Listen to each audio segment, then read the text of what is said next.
Imagine a world where one nation doesn't need missiles, fighter jets, or nuclear warheads to dominate the globe. Instead, they control something far more powerful, far more subtle: the ships that carry the lifeblood of global trade. Oil tankers, container ships, and bulk carriers silently glide across oceans, transporting everything from food to fuel, from smartphones to medicine.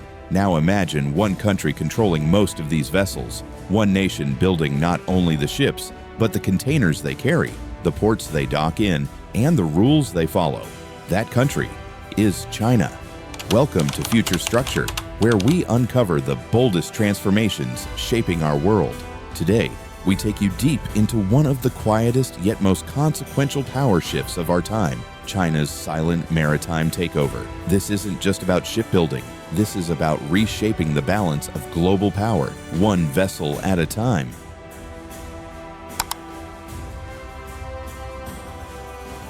Chapter 1. The backbone of global trade. Over 90% of the world's goods move by sea. Every banana you eat, every smartphone you scroll, every car you drive, most likely crossed an ocean to reach you. The oceans are not just vast blue voids. They're the veins of the global economy. And who controls the ships controls the flow of that economy. Cargo ships are the unsung giants of modern civilization. Without them, global trade collapses. Supermarkets empty, gas stations run dry, factories shut down. That's what makes this story so important. While the world has focused on military bases and missile tests, China has quietly focused on cargo, and in doing so, it has changed the game.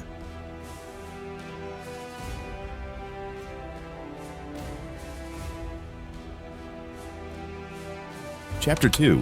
From Underdog to Overlord. In 1999, China was barely a blip on the global shipbuilding radar, holding less than 5% of the market. Countries like South Korea, Japan, and Germany were the titans of the industry.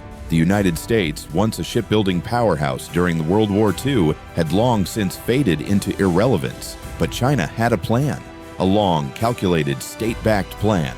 Fast forward to 2024, China controls over 57.1% of the global shipbuilding market. That's not just leadership, that's domination. To put it into perspective, for every one ship the US builds, China builds 333. A single shipyard in China can outproduce the entire US shipbuilding industry combined. Some of these facilities are over 1.5 miles long. Cranes tower above the landscape, moving entire ship sections like Lego blocks. Chapter 3. Cost, Scale, and Speed. The Chinese advantage. The cost difference is staggering. A standard 1,200-foot-long container ship with a 10,000 TEU capacity costs about $55 million in China. In the US, that same ship would cost $330 million. And time. China can build that vessel in 4 to 6 weeks. American yards might take a year or more. Why is China so fast and cheap? Massive state subsidies. Between 2010 and 2018 alone, China poured over $132 billion into its shipbuilding industry. Cheap labor. A Chinese worker earns around $700 per month and builds ships twice as fast at 1/10 the cost of an American worker. Uninterrupted production. Shipyards operate 24/7 with tens of thousands of workers on rotating shifts. Vertical integration. China doesn't just build ships, it also builds the engines, steel, electronics, paint, and containers. This isn't just industrialization, it's weaponized production.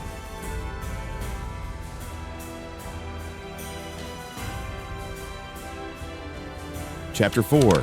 The AI Shipyard. China's shipbuilding miracle isn't powered just by labor, it's driven by technology. Today, Chinese shipyards use artificial intelligence to track production timelines and efficiency, big data to predict and avoid delays, robotic welders for precise and fast construction, digital twins, entire ships built in virtual reality before the first steel is cut. A process that used to take 6 months now takes 8 weeks and is growing faster. China is already leading in the next generation of vessels, green ships powered by LNG, methanol, and hydrogen, unmanned cargo ships that sail with AI navigation, self-docking systems, and smart port integration. This is no longer just shipbuilding, it's ship engineering on a sci-fi scale.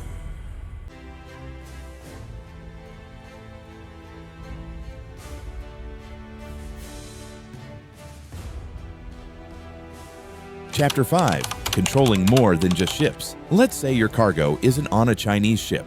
You might still be relying on a Chinese container. China produces over 95% of the world's shipping containers. From the logo on the side to the steel in the walls, it's likely built in a Chinese factory. But it goes deeper. Through the Belt and Road Initiative, China has invested in or gained control over 90+ major ports worldwide, including Piraeus, Greece Gwadar, Pakistan Djibouti, East Africa Panama Canal Zones Port Said, Egypt Lagos, Nigeria. These aren't just ports, they're strategic hubs. China is building a global logistics network, ports, repair stations, warehouses, fuel depots that quietly link every ocean to Beijing's industrial machine.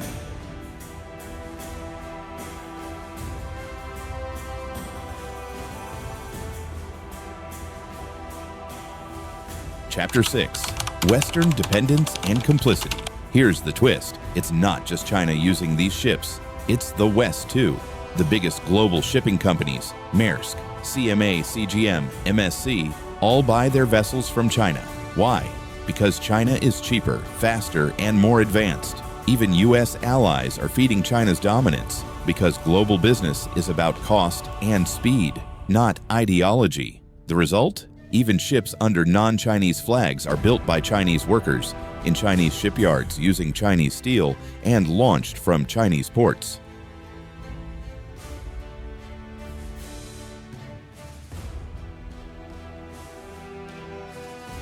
Chapter 7.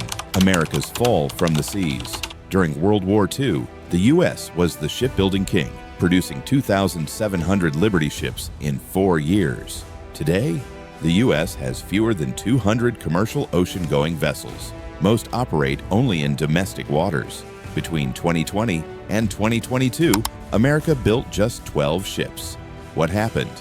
High labor costs, outdated regulations, Jones Act requirements, lack of government support.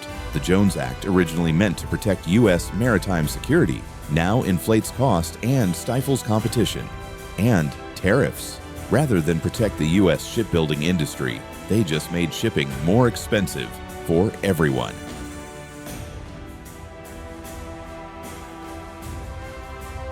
Chapter 8. Tariffs. The double-edged sword. Under the Trump administration, the U.S. imposed tariffs on Chinese-built ships and parts. The goal? Revive American shipbuilding. The result? Shipping costs soared, container prices skyrocketed, supply chains slowed, American consumers paid more. Meanwhile, China simply cut deals elsewhere. They slashed tariffs for partners in Africa, Southeast Asia, and Latin America. They didn't just resist the pressure, they built around it. Chapter 9. The New Maritime World Order. This isn't just about trade, this is about power. China isn't just building ships, they're building a maritime empire, one that shapes shipping standards, port security, environmental compliance, navigation routes. And once you control how the world trades, you control how the world operates. By 2035, China may not just lead the maritime world, they may govern it. And unlike past empires, they didn't need a single cannon, just cranes, containers, and control. Outro. The sea belongs to the builders. This is the world we're sailing into. A world where control is exercised not through battleships, but through cargo ships. A world where the future isn't dictated by who fires first, but by who ships faster, builds cheaper, and moves smarter. And right now, that country is China. Thank you for watching Future Structure. If this video opened your eyes, subscribe for more deep dives into the forces reshaping our world, silently, steadily, and strategically. The next global transformation might already be in motion, hidden in plain sight, just like the ships, sailing silently over the horizon.